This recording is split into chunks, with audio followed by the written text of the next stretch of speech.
Hello and welcome to Overtime. My name is Nicholas Lamar Soutter, and with me today is Joe, aka Serious Mind. Joe, how are you?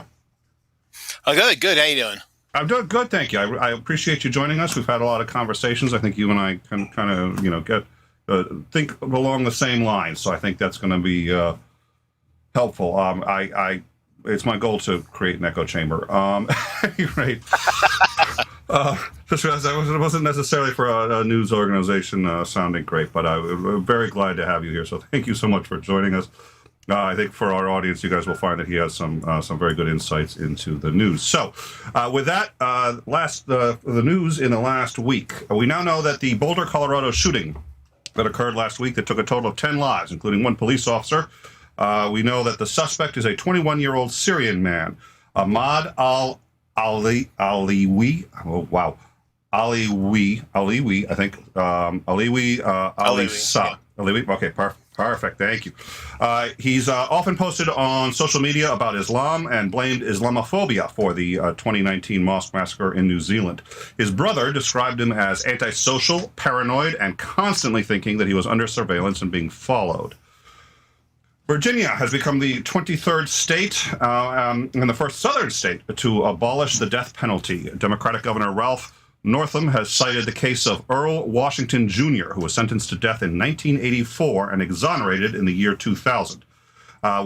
He said, quote, "We cannot give the ultimate punishment without being 100% sure that we are right. And we cannot sentence people to that ultimate punishment while knowing that the system does not work the same for everyone." The Supreme Court is considering taking a number of interesting cases, but one of them is to whether or not they should allow officers to enter a home without a warrant using a caretaking exception. Now, this would be in cases where it was determined that doing so would be in the public interest.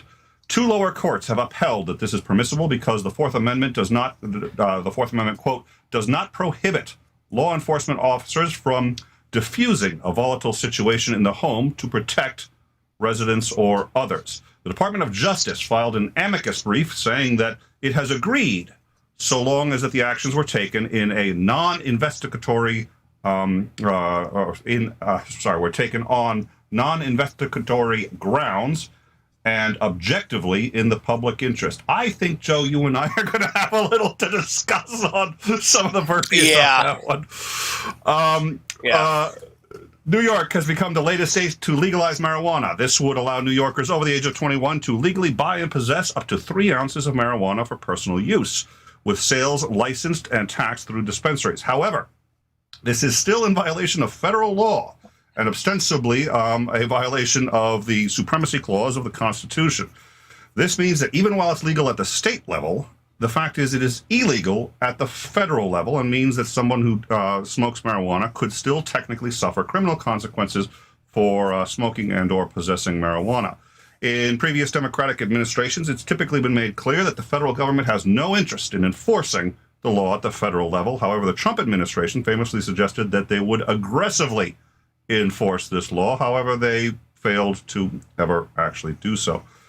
The state of Georgia has passed new legislation that they claim will improve the integrity of the voting systems in the state. This legislation will allow for tighter regulations on mail-in voting and a controversial exact match registration requirement. This despite the fact that there has been no evidence of fraud or tampering and certainly no evidence of irregularities on a scale even remotely close enough to have changed the outcome of the election. The vast majority of studies into these kinds of laws, actually I think it's all of the studies now that I think about it, into these kinds of laws have shown that they at present would have a far greater negative effect, reducing the number of legitimate voters who can successfully cast the ballot by a larger number than it would decrease the number of illegitimate voters casting a fraudulent ballot. Biden has called this a Jim Crow law, saying that it's the Jim Crow of the 21st century. It must end, and we have a moral and constitutional obligation to act. As we've discussed many times, despite a spurious Supreme Court ruling that Donald Trump could not be prosecuted for a number of crimes he may have committed in office, it it appears that a number of prosecutors, as we've discussed before, are going at him in the at the state and federal level at the state, not the federal level, in New York, Virginia, Georgia, Washington, D.C., among others. It appears now that a large number of witnesses by all of these states are being lined up, and some rather eager to testify to a number of charges. Well, we'll get into the details on some of those in a bit. In Myanmar, the situation appears to be devolving quickly. U.S. Ambassador Thomas Vajda, I think that is correct, has said, quote, security forces are murdering unarmed civilians, including children, the very people they are sworn to protect. On Saturday, the biggest crackdown in the protests resulted in 114 protesters dead, at least 6 of them children. The next day, during funeral services and mourning services for those killed, security forces opened fire on the mourners and have now begun airstrikes on villages. There are confirmed deaths of a number of civilians, including children, forcing villagers to flee and hide either in the jungle or to try to seek refuge in neighboring countries. At least 3,000 villagers across the border into Thailand seeking refuge. I believe we will be covering this story fully on, this is going to be the topic, I think, for Tuesday, and we're going to have a further discussion on that. And if we could all hold, because I do believe, yes. All right, and our last story for today, Antifa has reportedly said that they're going to sue George Soros for unpaid back wages. Many Antifa groups have now said that they are on indefinite strike, the exception being in the UK, where anti-trade union legislation means a 6-week wait for the outcome of what is expected to be a well-attended ballot. However, a local spokesperson for Antifa has said that they would like to reassure people and reassure the public that they will continue to attend and commit their full resources to emergency situations that arise across the world.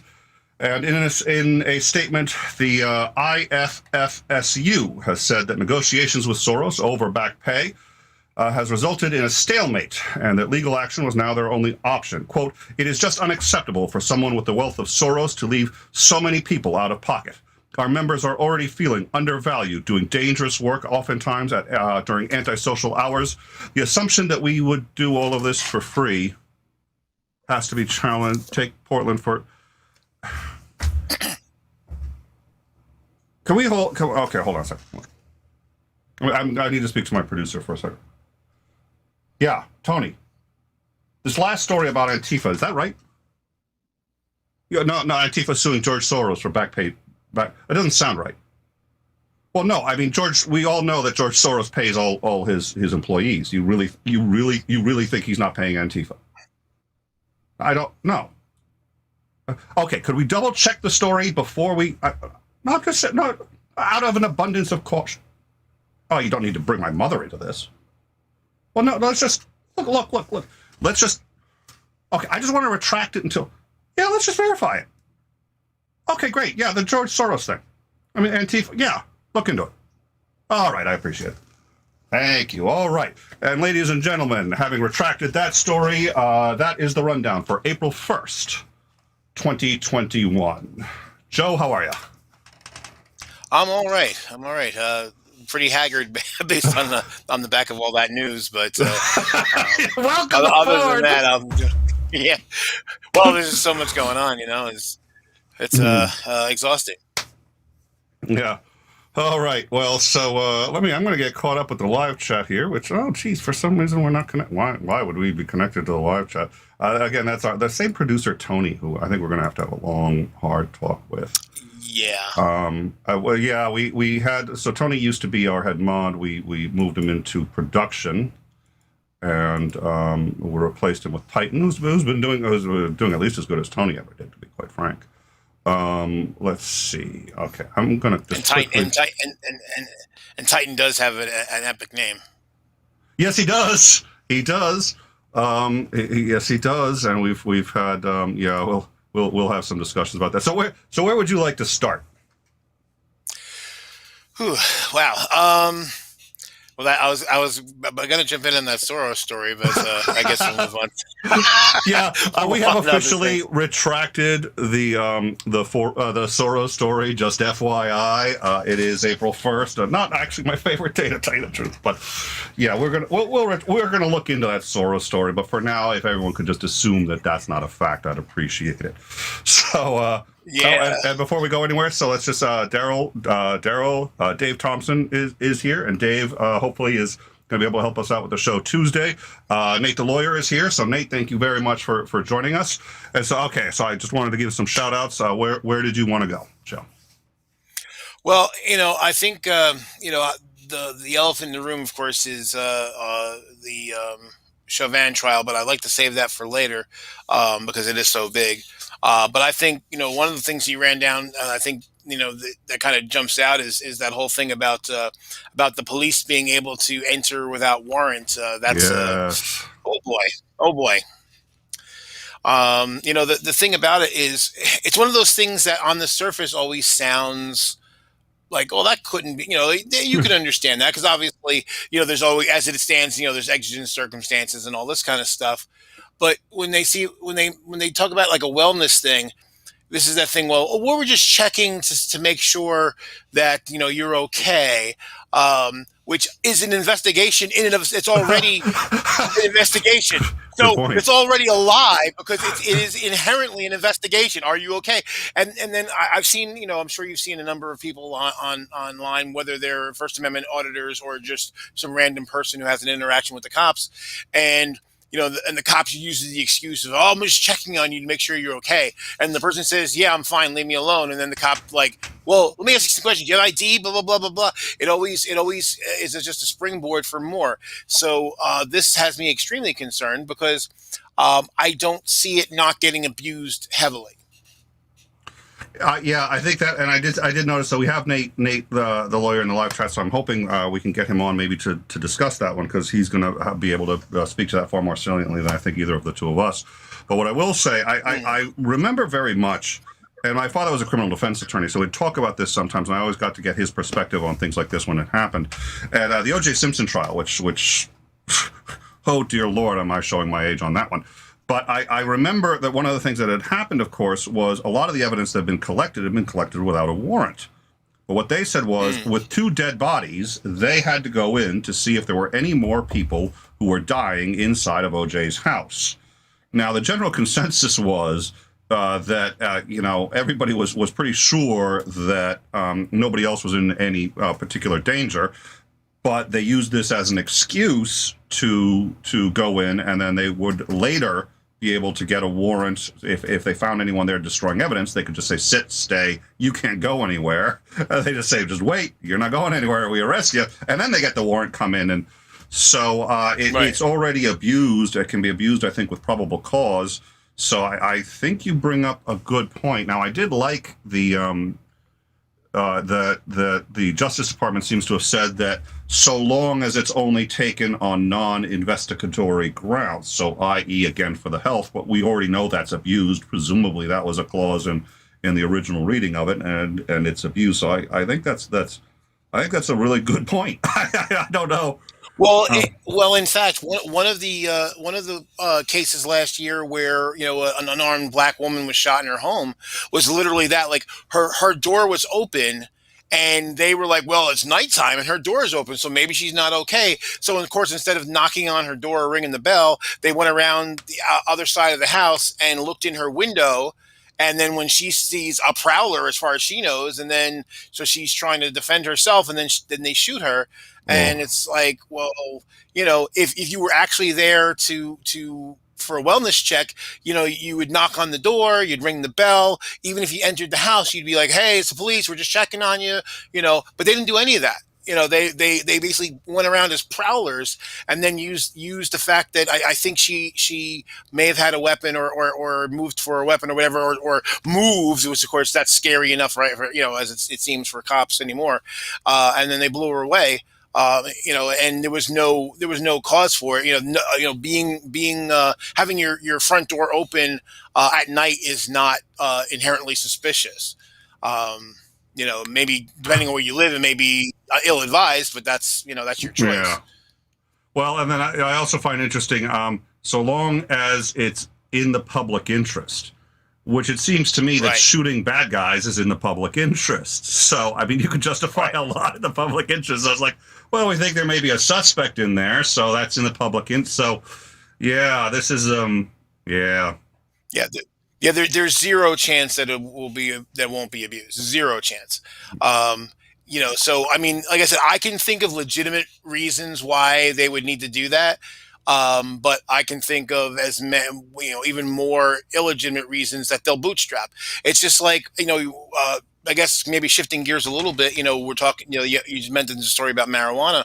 Mm-hmm. In states, at least in some of the states where marijuana has been decriminalized, technically, because it is a federal law, the police can still enforce the federal law. So it's a little bit of a catch-22 there. But the other part about it is they'll still use the odor of marijuana thing as the probable cause to search your car or to bring a drug sniffing dog. And so it's like, well, you're in a state where it's not illegal, but they'll still, So I think Pennsylvania. Maybe I forget which. There was one state recently that literally, when they decriminalized, they put into, might have been more Maryland, maybe they put into the statute that the cops cannot use that as a pretext to search you or to ask you for ID or anything like that. And they did it specifically because otherwise they would, and they do it all the time. Well, it seems to me that one thing they could do is say that anything you find on the premises that could be used as evidence is inadmissible. I think that might have some difficulties on the other end where somebody could try to get valid evidence thrown out, but since we do try to err on the side of innocence versus guilt, that might be a way to go. Again, if we can get Nate on here to yeah. That's what we supposedly do. But again, there was a case I saw recently here in New Jersey, actually, because New Jersey medical marijuana is legal. And I think we just decriminalized marijuana for recreational use as well. But the cop did I smell marijuana, and then they used that effectively to search the guy's car illegally, and they didn't find anything. Oh, by the way, they did a semi-strip search on the side of the New Jersey Turnpike, which is totally against protocol. So the guy's suing now because they're searching, roaming around in his underwear on the side of the road, and they're searching his car. They didn't find anything. So the idea that, I got the smell of marijuana, it's kind of spurious.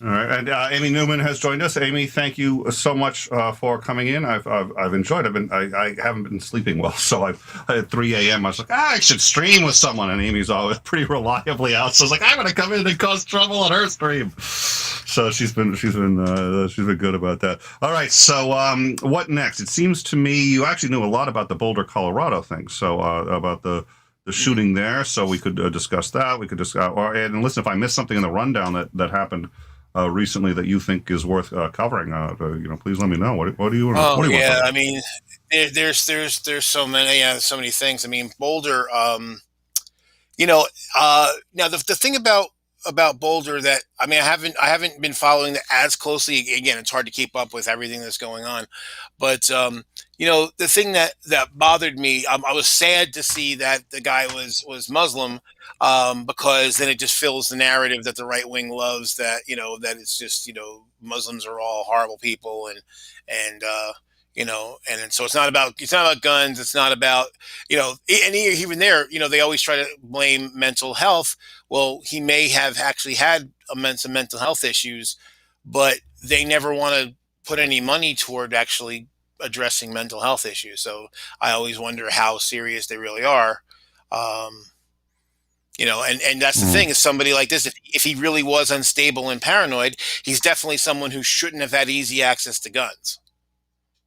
Yeah, that's an argument I have considered, which is if you're for the Second Amendment and your argument is the problem is mental health, I always say, oh, okay, so you're for socialized medicine so that we can make sure that everybody gets mental health screening, because it seems to me you are against every solution to the problem. I mean, if you're for the Second Amendment on the grounds that the problem is a mental health issue and that's where we need to address it, then why the hell aren't you for? Because if we don't have socialized medicine, they're not going to go get help. Yeah. Mm. Uh, Well, even now, like we're looking at, we're trying to pass a universal background check law, and even that they're opposing. Even though a majority of people, even a majority of Republicans, and even a majority of NRA people are for it, yes. the Republican members of Congress are still getting in the way. So I don't understand, because there's not even opposition from within the NRA bloc for the most part. And the thing is, what pisses me off the most about it is, since I was a child, since I was about 6, I've been hearing this thing about, well, all we need is this universal background check. You get a little thing like a credit card, and you do that, and then that connects to the database, and they can tell, if you're allowed to have a gun or not.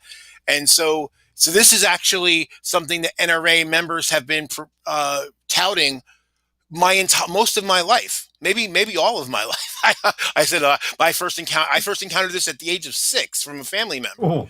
So the fact that they're standing against something that they claim to be for, I mean, somewhere along the line, they took this idea that the Second Amendment was an absolute right to a gun, anytime, anywhere, under any circumstances, carried in any manner. And no right is absolute. There's not a single right that's absolute, because our rights, my rights, and your rights are constantly bump into one another. And that's the whole point of laws, is to draw distinctions where there's a whole my right to swing my arm ends at your nose. Well, laws are there to tell us when we're hitting each other in the nose. And when there's no way for us not to hit one another in the nose, it's to try to figure out a way so that we do the least amount of damage to each other, when we're whacking each other in the beezer.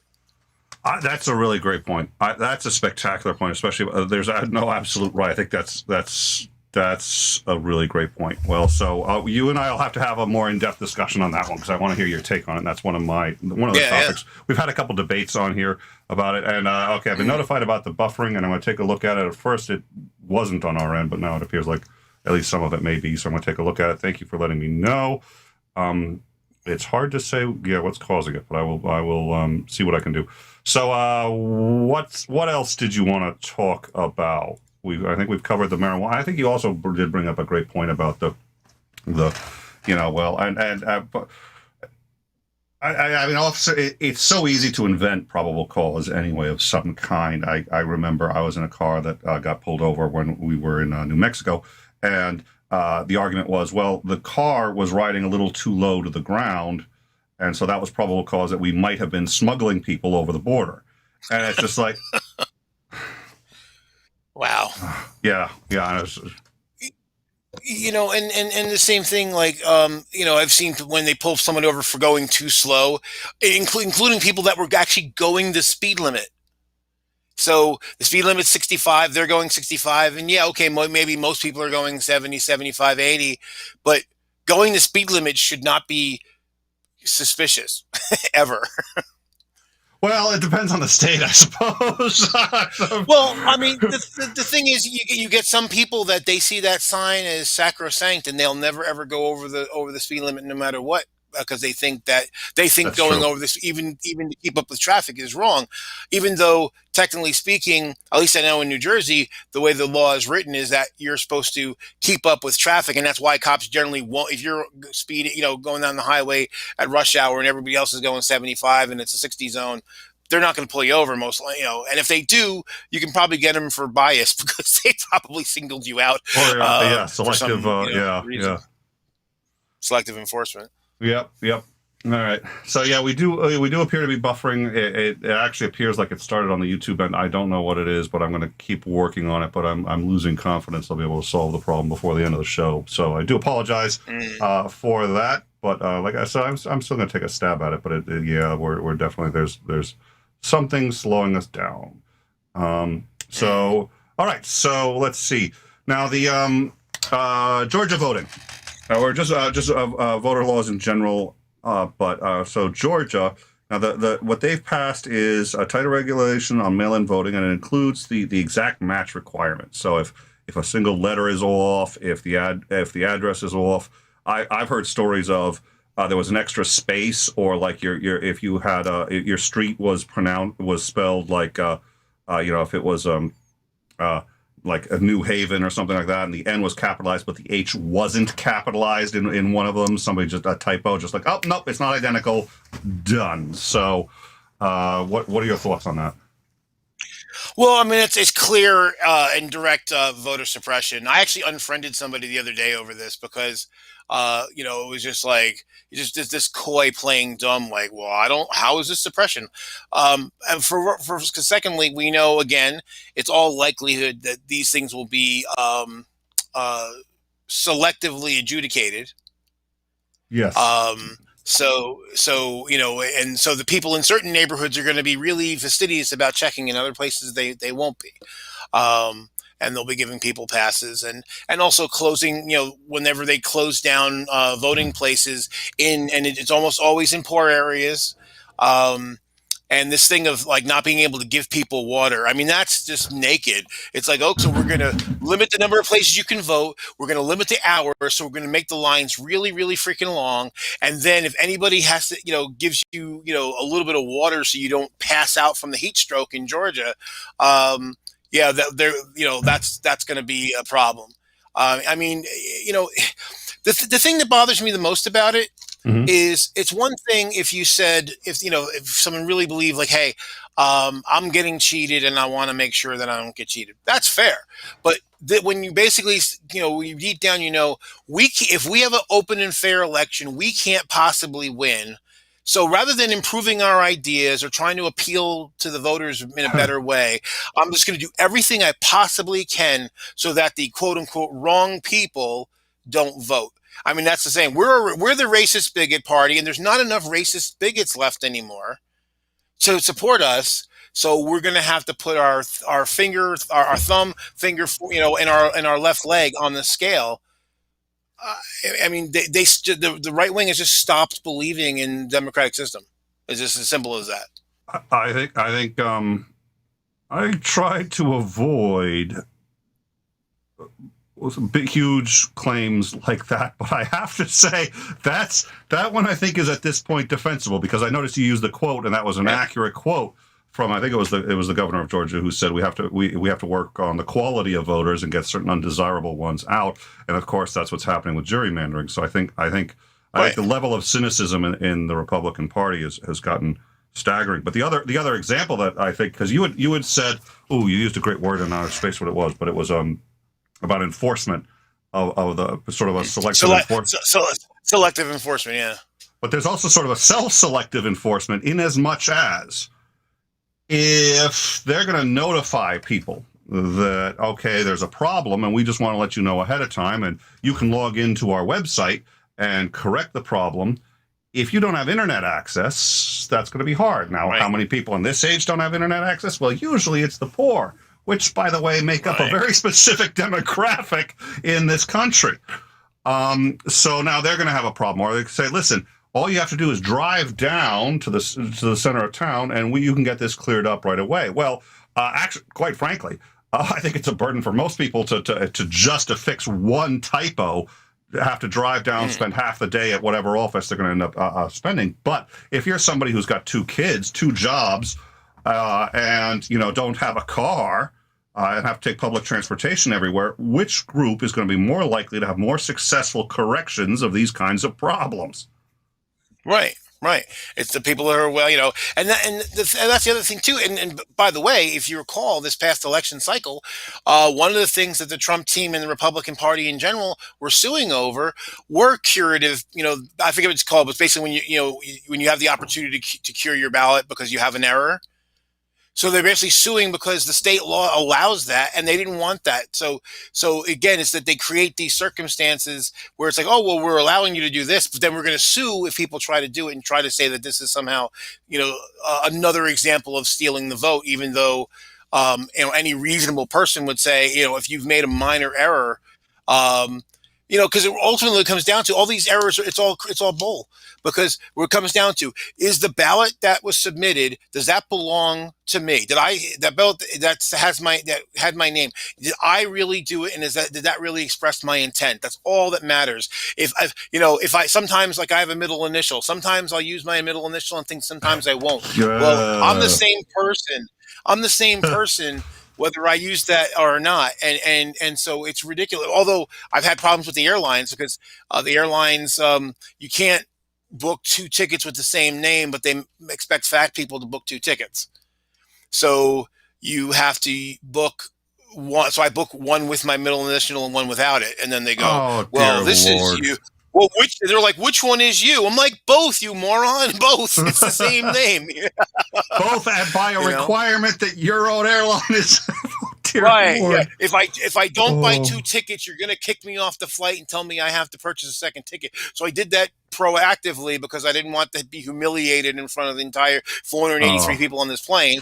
So I tried to follow the rules so that no one can get in my face and say, "Hey, fatty, you should buy two tickets," and I can stick my tickets in their face and say I did. Or I did that once. It felt fucking beautiful.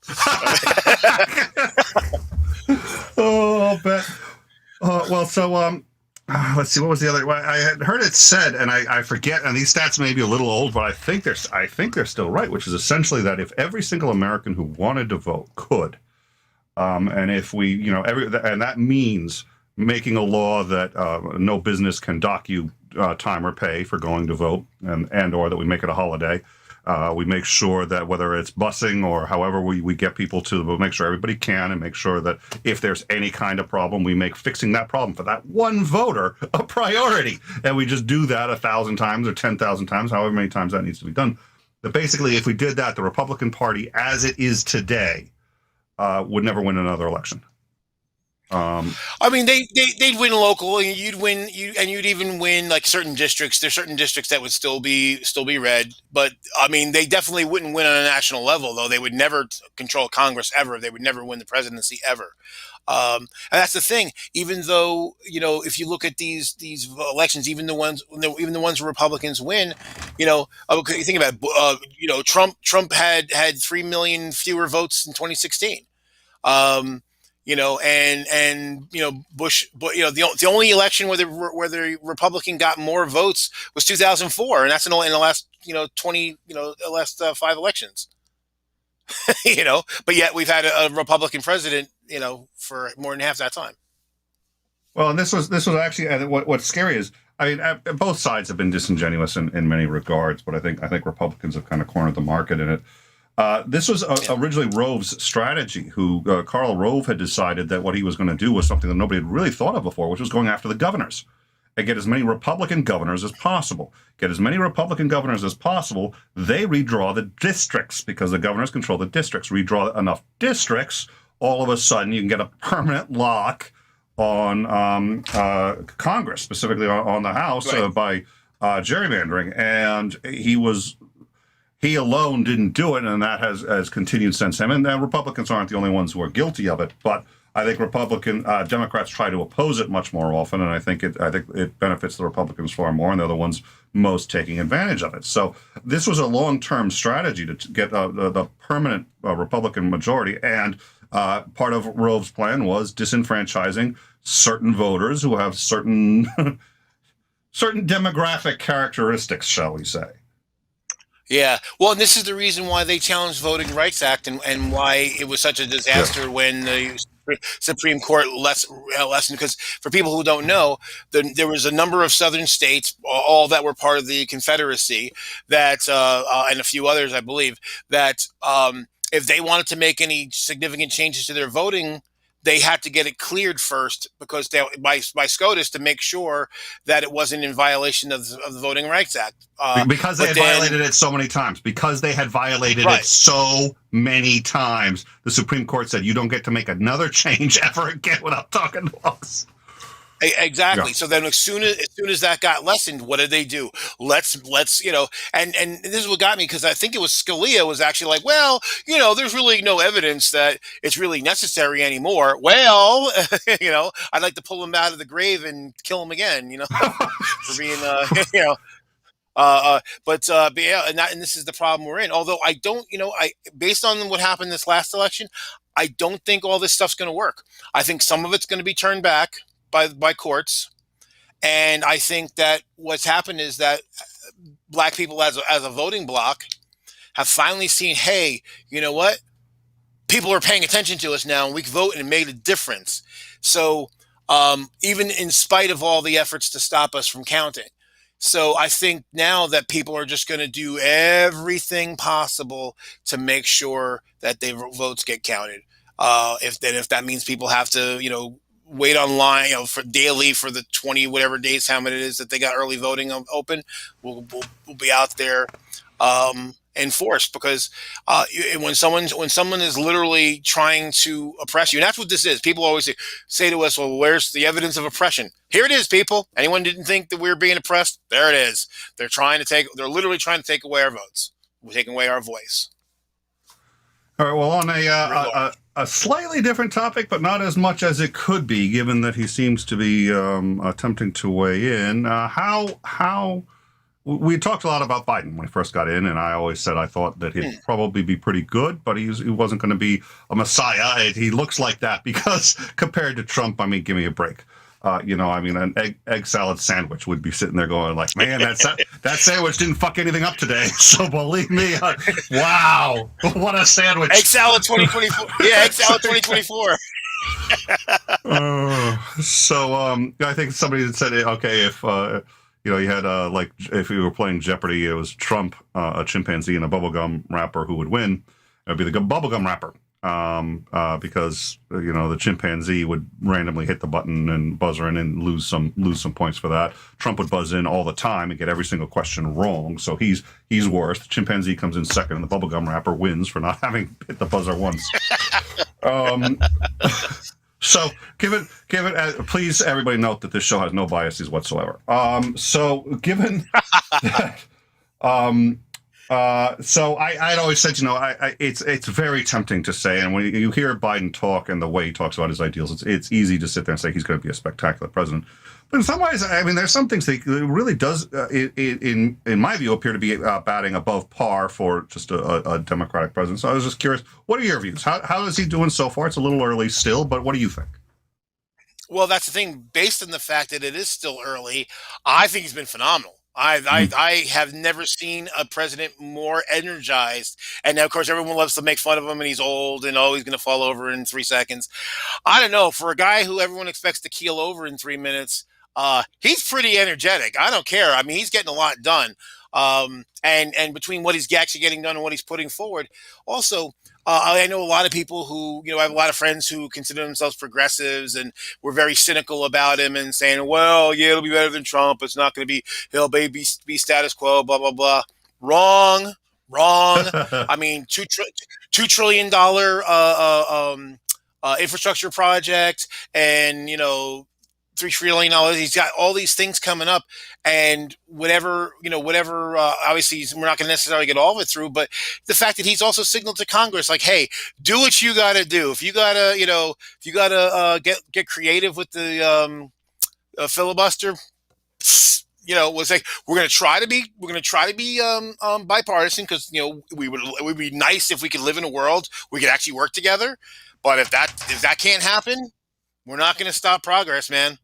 And so, I don't think so quite frankly, to anybody, to anybody who was like, I'm not going to pick on Bernie supporters. I understand why people liked him.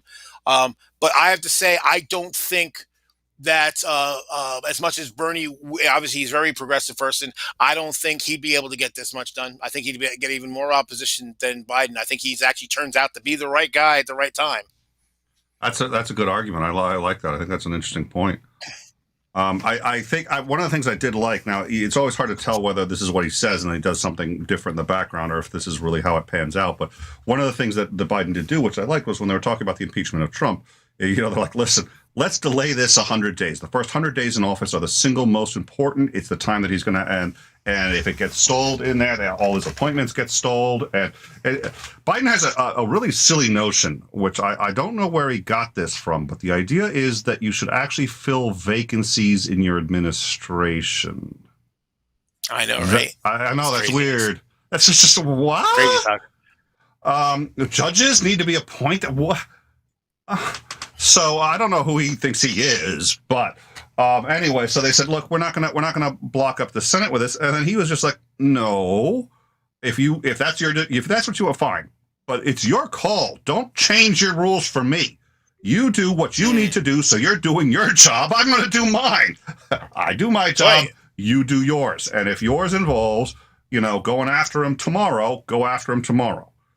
And I was like, okay, he's playing ball. Let's see where this goes. So I was impressed with that, and that was that would not have been my call. I'd have been like, hey, if you guys want to work with me to delay it, let's do that.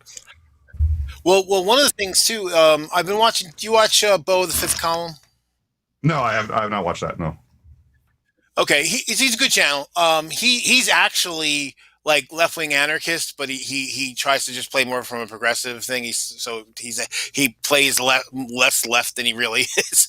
But I look at him as a good bellwether, and he's been constantly surprised, like with his foreign policy stuff, because I know a lot of people felt like, oh, well, I don't know. A lot of progressives seem to feel that like the standard Democrats was this raving warmonger or something. Because if you ever voted in favor of military action, that somehow you love war and you want to kill innocent brown people. But some of the things like, the approach he's taking, trying to get out of Afghanistan, some of the other things that he's done, like recently, I guess we're going to stop supplying Saudi Arabia's war against Yemen. And so, now it's not going to immediately change things, but that kind of already has that already Saudi Arabia put forth a peace proposal, and now it's not sufficient. It's not something that the Yemeni are going to accept, but it's already changing the dynamic and changing the equation. So it's going to, so Saudi's already thinking, oh, we better like try to find a peace that we can live with, because, the U.S. is going to cut off our supply of free toys. So I think, that's not the actions of a warmonger. I was curious what he was going to do about that one, and actually, now that you bring that up, because I'd forgotten about that, and that is, in my view, one of the best indicators. So yeah, that is stunning, and the reason it's stunning is this: Bill Clinton gets a lot of props, in my view, for a lot of things. You also have to honestly blame him for a lot of things. He is very well intentioned. Let's put everybody in a home is one of the biggest contributors to. Without that, we could not have had a disaster that nearly wiped out the U.S. economy. So, it's as well intentioned as it was. But one of the other things was, and actually, I don't know why I started with Clinton, because it goes back further than that, which was Bush. It was Bush. Yeah. Okay. That's why I went to it. It was Bush Senior. Whose defense secretary at the time, I believe, was Cheney. And Cheney went and negotiated an arms deal with the Royal House of Saud. Now, the reason he did this was because this would get us veto power on OPEC. And they exercise that veto power, so we get the cheapest oil on the planet. And every now and then they raise the prices. Oh, we treat Americans the same. We have the cheapest oil, and that gun deal is the reason. But those guns are what they use to brutally oppress their people. There's a reason all but one of the 9/11 hijackers were from Saudi Arabia. They were civilians from Saudi Arabia. That's a subtle hint that they're pissed at us. And that's the principal reason why. Without us giving them those guns to a brutal dictatorial regime, so we, the U.S., who apparently hate dictators, except when they have OPEC veto power. Yeah. Well, and actually with the Saudis, it goes back even further, and you're going to be shocked at this one. Please. Jimmy Carter sold F-15s to the Saudis, and that was a big deal at the time, because the Israelis were like, "You're going to sell what to who?" That's our biggest enemy, and you're our biggest enemy, and you're going to give a fighter interceptor that's just as good as the ones you sold to us. What are you going to do? What are you doing to it? Yeah, that's right. That's right. So even Jimmy Carter, as I wouldn't say he's a pacifist, but he certainly was, certainly anti-war, and even he sold to the Saudis, to try to get inroads there. So we've been doing this for a long damn time. And it is what gave us the economic boom under Clinton. Clinton did some fine things, but it's he accounted for 10-15% of it. Well, the biggest reason we had that was because of a cheap supply of energy. So the strategy worked. Right. We supported terrorists. Well, they weren't they were brutal dictators. Excuse me. Again, keep in mind, who gave Saddam Hussein his chemical weapons? Just want to take a guess. Donald Rumsfeld. Yeah. So we do that. And in exchange, we get cheap oil. This creates the largest economic boom in human history in the United States. Now, so here we are. And the question is, do we continue this policy, which even Obama, who I was a huge fan of, a bit more than even most liberals, because they feel like he wasn't liberal enough, fine. But he botched a few things, especially the whole ISIS thing. But nonetheless, continued the policy. And now it's been rolled back some. We're not giving them quite the same number, and they got to pay a bit more. Okay, so we're sort of like, we have ethics. We're going to make you work harder for fewer guns. Okay, fine. But and then Biden's just like, nope, we're done. And I was just like, oh shit. I mean, and that's a blow to the U.S. economy. Not a huge one, maybe as much anymore, because we do have alternative. But that's a serious move, and that's one only on principle. The only reason to make that is on principle, to the best of my knowledge. Exactly, and also, the fact that he's trying to make overtures to Iran to kind of like bring them out of their isolation. I mean, it's better for us if Iran is not isolated, because basically, we took all because of the hostage situation. Which again, you can put at least some blame on Jimmy Carter. Basically, we've had this thing of, like, being against the Shia Islam more than Sunnis, and then that's bitten us in the ass several times, and now it's like, well, all right, let's try to kind of even out the power, because it's not like there's this big block of the Muslim world that's all together. They're actually fighting one another. So we want that to be stable, but also not too stable, because if they're not totally together, then they're not fighting us and not attacking us, or Israel. But I mean, it's going to be better for the world in general if that region is stable. Well, and you know what our number one export is? Our number two export is Hollywood, believe it or not. It's culture, but mostly through Hollywood movies. We make a lot of money selling movies internationally, but you know what our number one export is? Oh, weapons, yeah. We are the number one weapons, man. So we talk about all these other countries and terrorists that are selling weapons to everybody. The number one weapons dealers on the planet, by a significant margin, I might add, is the United States. All right. So, all right, enough depressing the living daylights out of our audience. Hey, if you want to super chat and send some money our way so you can be depressed some more, please hit that button. And we actually do have our Patreon meeting. Is going to be coming up on actually, it's this Monday. Yeah, it's this Monday. It's going to be our Patreon hangout. So not too late to join for that. So, but I wanted to ask you one last question. What are you going to be keeping an eye on for next week? Well, I want to see where the Chauvin trial ends up. I'll tell you, if he doesn't get convicted, well, hell's going to break loose, and it probably should. Even his own supervisor's like, yeah, he should have stopped that. So I mean, it's such a to me cut and dried, pretty obvious thing. And one thing they've even noticed now is that even after he was probably already dead, he continued to kneel on him for another minute and a half. So just so people know, this is it's the police officer who had his neck on the after he continued to stop breathing, he was still applying pressure. Yeah, right. So that trial, you're going to keep him on that trial. And the other officers were like, "Hey, I don't think he's breathing," and he gave zero fucks. He didn't care. This was someone who was, just callous about human life, and I'm sick and tired of I see what bothers me the most is what he did was heinous, and I think part of the reason why this one sticks out is because shootings are fast. You could people can make the excuse, oh well, it's heat of the moment, and someone had made a split second decision. They made the wrong decision, but we understand. This wasn't. This was slow, agonizing thing. You can sit there and watch him for 9 minutes, having the life squeezed out of him as he pleads for his life, and it's really the only thing worse that I've ever seen was I made the mistake of watching one of the videos of one of the beheadings that took place in Iraq. That was an enormous mistake, and I was like, I felt stained for my brain was stained for years after that.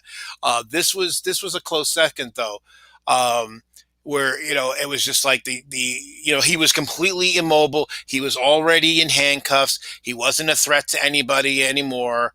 But this guy just he this was a guy he was this cop was mad. Because Floyd had given him a struggle. And he just wanted to show him who's boss. This is literally putting the boot on the neck kind of thing. And I just can't.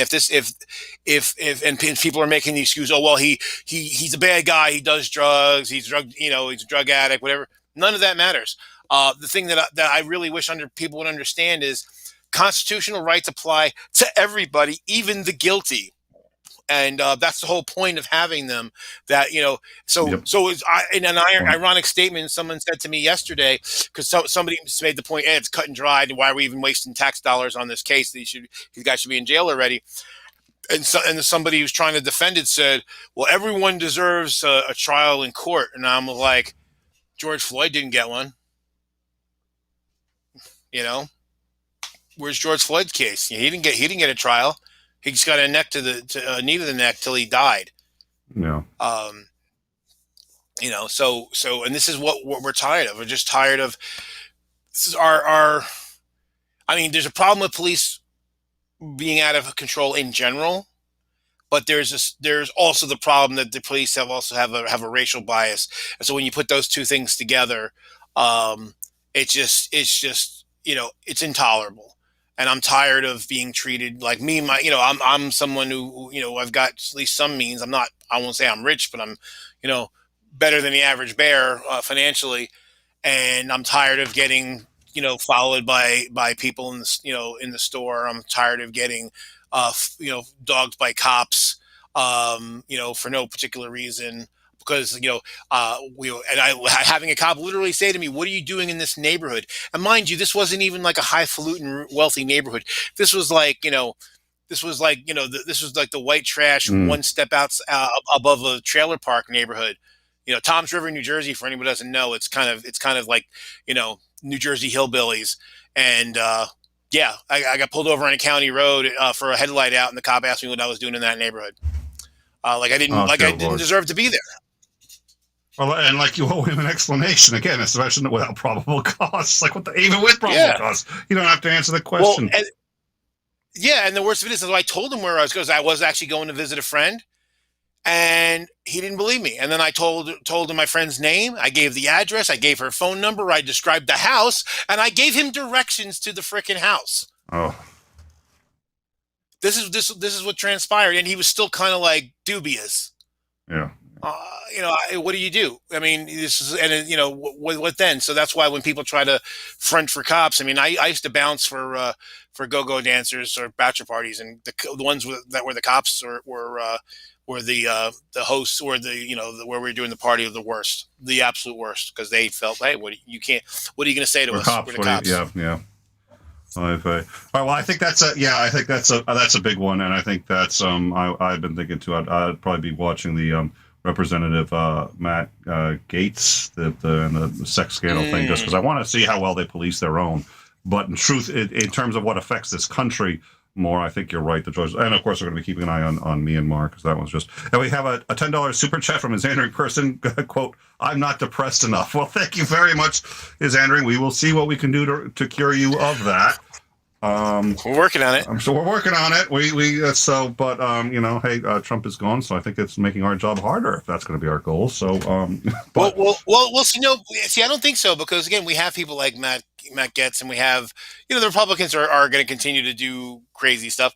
What I find it interesting though, is it's amazing how much they project. Because what's QAnon? It's all about, the left wing.